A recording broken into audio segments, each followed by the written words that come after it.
നമസ്കാരം. ഇന്നത്തെ നമ്മുടെ ഈ ഒരു സംഭാഷണ വിഷയം ചിലപ്പോൾ നിങ്ങളുടെ ഒരു ചിന്താരീതിയെ തന്നെ മാറ്റിയേക്കാം. നമ്മളിതിനെ ബാങ്ക് ബാലൻസ് ചിന്ത എന്ന് വിളിക്കുകയാണ്. നമ്മുടെ കയ്യിലുള്ള ഈ സ്രോതസ്സിൽ ഇതിനെപ്പറ്റി നന്നായി പറയുന്നുണ്ട്.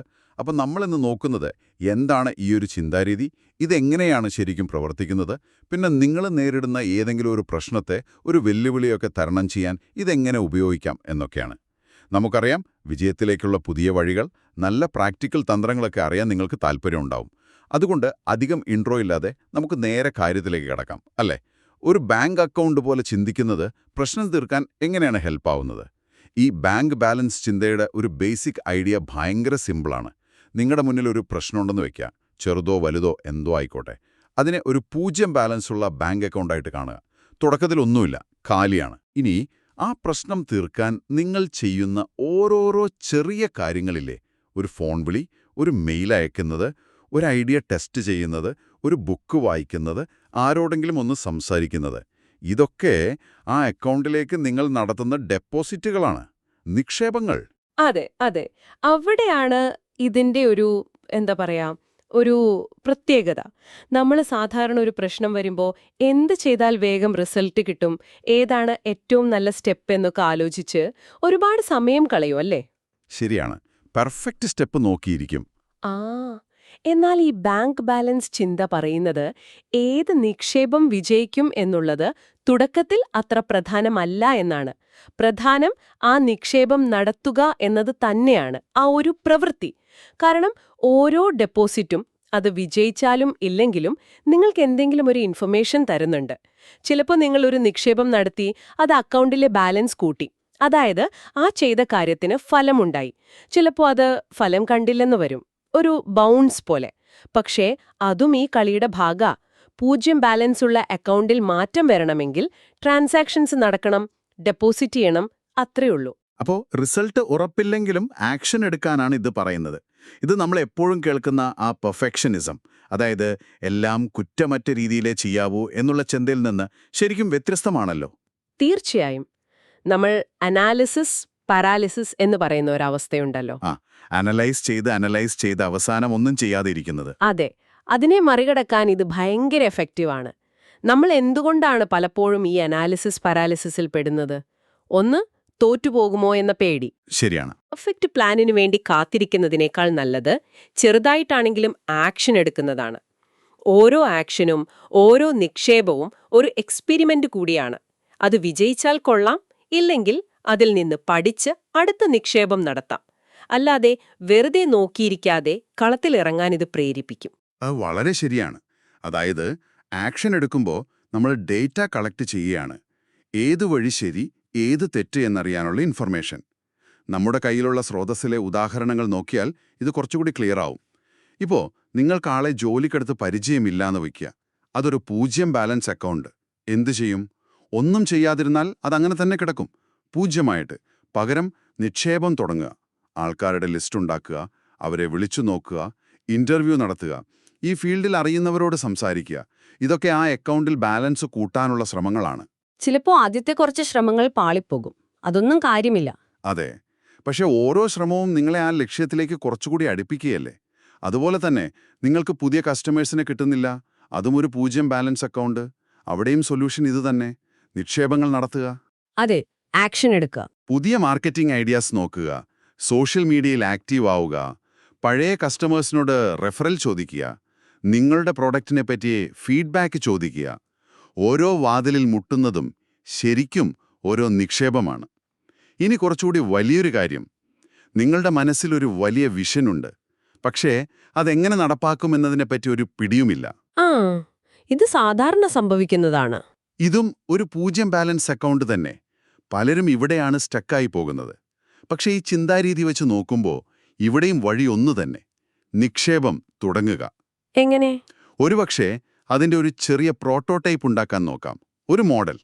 എന്നിട്ട് അതിനെ ഇംപ്രൂവ് ചെയ്യാൻ നോക്കാം, ഐറ്ററേഷൻസ്. അതുമായി ബന്ധപ്പെട്ട കാര്യങ്ങൾ പഠിക്കാം, പുതിയ സ്കിൽസ് നേടാം. ഓരോ ചെറിയ സ്റ്റെപ്പും ആ വലിയ ലക്ഷ്യമെന്ന അക്കൗണ്ടിൽ ഒരു ഡെപ്പോസിറ്റാണ്. ഈ ഉദാഹരണങ്ങളൊക്കെ കേൾക്കുമ്പോൾ ഒരു കാര്യം ക്ലിയറാണ്. ഈ ചിന്താരീതി ഫെയിലിയറിനെ, പരാജയത്തെ റീഫ്രെയിം ചെയ്യാൻ സഹായിക്കുന്നുണ്ട്. അതെങ്ങനെയാണ്? ഒരു നിക്ഷേപം റിസൾട്ട് തന്നില്ലെങ്കിൽ അത് നിങ്ങൾ മൊത്തത്തിൽ ഫെയിലായി എന്നല്ല അതിന്റെ അർത്ഥം. മറിച്ച് ആ ഒരു പെർട്ടിക്കുലർ നിക്ഷേപം ആ അക്കൗണ്ടിലെ ബാലൻസ് ഇതുവരെ കൂട്ടിയില്ല എന്ന് മാത്രം. ആ അതൊരു വലിയ വ്യത്യാസമാണല്ലോ കാഴ്ചപ്പാടിൽ. തീർച്ചയായും ഇതൊരു പ്രധാനപ്പെട്ട തിരിച്ചറിവാണ്. കാരണം ഇത് നമ്മളെ പുതിയ കാര്യങ്ങൾ പരീക്ഷിക്കാൻ, കുറച്ച് റിസ്ക് എടുക്കാനൊക്കെ പ്രോത്സാഹിപ്പിക്കും. പ്രത്യേകിച്ചും പുതിയ ബിസിനസ് തുടങ്ങുമ്പോഴോ പുതിയ സ്കില്ല് പഠിക്കുമ്പോഴൊക്കെ ഇത് വളരെ ഹെൽപ്ഫുള്ളാണ്. കാരണം അവിടെ തുടർച്ചയായി എക്സ്പെരിമെന്റ് ചെയ്തും വീഴ്ചകളിൽ നിന്നും പഠിച്ചും മാത്രമേ മുന്നോട്ടു പോകാൻ പറ്റൂ. അതെ, ഇതിനെയാണ് നമ്മൾ റെസിലിയൻസ് എന്ന് പറയുന്നത്.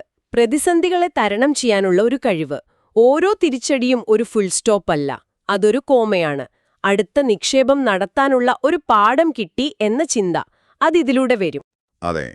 അപ്പോ ഇതിന്റെ ഒരു മാജിക് എന്ന് പറയുന്നത് ഏത് ഡെപ്പോസിറ്റ് എപ്പോ ക്ലിക്കാവും എന്ന് മുൻകൂട്ടി അറിയുന്നതിലല്ല, മറിച്ച് ആ അക്കൗണ്ട് നിറയ്ക്കാൻ എനിക്ക് പറ്റും എന്നൊരു ബേസിക് വിശ്വാസം മനസ്സിൽ വെക്കുന്നതിലാണ്. ശരിയാണ്. ഇതിനെ ഒരു പക്ഷേ സെൽഫ് എഫിക്കസി എന്ന് വിളിക്കാം, അല്ലേ?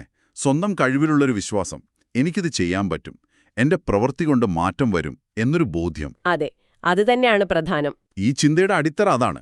ആ അക്കൗണ്ട് ഇപ്പോൾ കാലിയായിരിക്കാം, പക്ഷേ എന്റെ നിക്ഷേപങ്ങൾ കൊണ്ട് എനിക്കിത് നിറയ്ക്കാൻ പറ്റും എന്നൊരു ഉറച്ച വിശ്വാസം. ഇവിടെ ഒരു പ്രധാനപ്പെട്ട ചോദ്യം വരാം. എന്താണ്? ഇത് വെറും ഒരു ബ്ലൈൻഡ് ഓപ്റ്റിമിസം അല്ലേ? വെറുതെ എന്തെങ്കിലുമൊക്കെ ചെയ്തുകൊണ്ടിരുന്നാൽ എല്ലാം ശരിയാകുമോ? ആ നല്ല ചോദ്യമാണ്. കാരണം ചിലപ്പോൾ അങ്ങനെ തോന്നിയേക്കാം. അല്ല, അതോടൊപ്പം ഇതൊരു റിയാലിസ്റ്റിക് അപ്രോച്ച് കൂടിയാണ്. എല്ലാ നിക്ഷേപങ്ങളും ക്ലിക്കാവണമെന്നില്ല. ചിലത് ഫെയിൽ ആവുമെന്ന് ഇത് ആക്സെപ്റ്റ് ചെയ്യുന്നുണ്ട്. ശരിയാണ്. ആ ഫെയിലിയറിനെ ഒരു ഡാറ്റ ആയിട്ട് കാണണം, അതിൽ നിന്ന് പഠിക്കണം, അടുത്ത ട്രൈ നടത്തണം. അതിനുള്ളൊരു എനർജിയാണ് ഇത് തരുന്നത്. ഇത് പ്രോബ്ലം വരുമ്പോൾ വെറുതെ നോക്കിയിരിക്കുന്നതിന് പകരം ഒരു proactive problem solving mind set ഉണ്ടാക്കുന്നു. അതായത് നമ്മൾ ഭാഗ്യം വരാൻ കാത്തിരിക്കുകയല്ല, നമ്മൾ തന്നെ ഒരു ഭാഗ്യം ഉണ്ടാക്കാൻ ശ്രമിക്കുകയാണ്. അതെ, ഒരു തരത്തിൽ പറഞ്ഞാൽ അങ്ങനെയും പറയാം. എന്നാൽ ഒരു കാര്യം കൂടി നമ്മൾ ശ്രദ്ധിക്കണം. എന്താണത്? ഇത് വെറുതെ തോന്നിയ പോലെ എന്തെങ്കിലും ആക്ഷൻ എടുക്കുന്നതിനെക്കുറിച്ചല്ല പറയുന്നത്.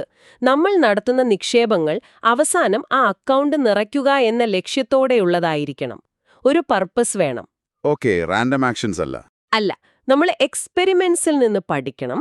എന്നിട്ട് കാലക്രമേണ കുറച്ചുകൂടി എഫക്റ്റീവായ നിക്ഷേപങ്ങൾ നടത്താൻ ശ്രമിക്കണം. വെറുതെ ഒരുപാട് ഡെപ്പോസിറ്റ് നടത്തിയെന്നതുകൊണ്ട് മാത്രം കാര്യമില്ല.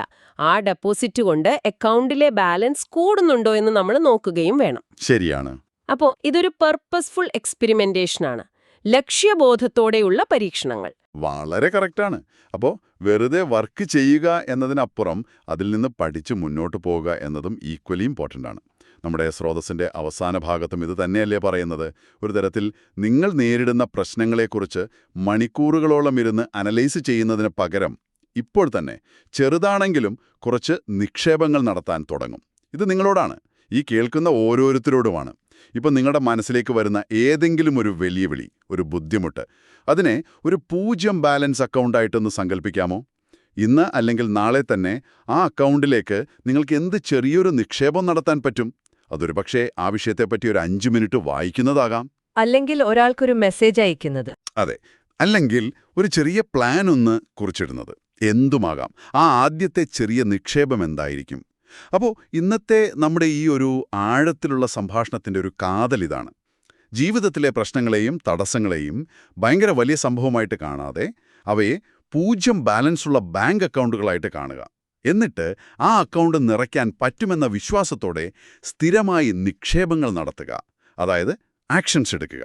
ചെറുതും വലുതുമായ ആക്ഷൻസ്. അതെ, ചിലത് ഫലം കണ്ടില്ലെന്ന് വരും, പക്ഷെ ഓരോ ശ്രമവും നിങ്ങളെ മുന്നോട്ട് കൊണ്ടുപോകും. ആ തുടർച്ചയായ പ്രവർത്തനം അതുതന്നെയാണ് വിജയത്തിലേക്കുള്ള വഴി. ഇതൊരു ശരിക്കും ചിന്തിക്കേണ്ട ഒരു അപ്രോച്ചാണ്. നിങ്ങളുടെ ഡെയിലി ലൈഫിൽ ഇതെങ്ങനെ ഉപയോഗിക്കാമെന്ന് ആലോചിക്കുന്നത് നല്ലതാണ്. പോകുന്നതിന് മുൻപ് നിങ്ങൾക്കായിട്ട് ഒരു ചോദ്യം കൂടി. ഈ ബാങ്ക് ബാലൻസ് ചിന്ത മനസ്സിൽ വെച്ചുകൊണ്ട് നിങ്ങളുടെ ലൈഫിലെ ഏത് 0 ബാലൻസ് അക്കൗണ്ടിലാണ് നിങ്ങൾ ഇന്ന് അല്ലെങ്കിൽ നാളെ ആദ്യത്തെ നിക്ഷേപം നടത്താൻ റെഡിയാവുന്നത്? അതിന്റെ റിസൾട്ട് എന്തുതന്നെ ആയാലും വേണ്ട, ആ ഒരു പ്രോസസ്സ് തുടങ്ങാനുള്ള ഒരു ധൈര്യം നിങ്ങൾക്കുണ്ടോ? ഈ ഒരു ചോദ്യത്തോടെ നമുക്ക് ഇന്നത്തെ ഈ സംഭാഷണം ഇവിടെ നിർത്താം.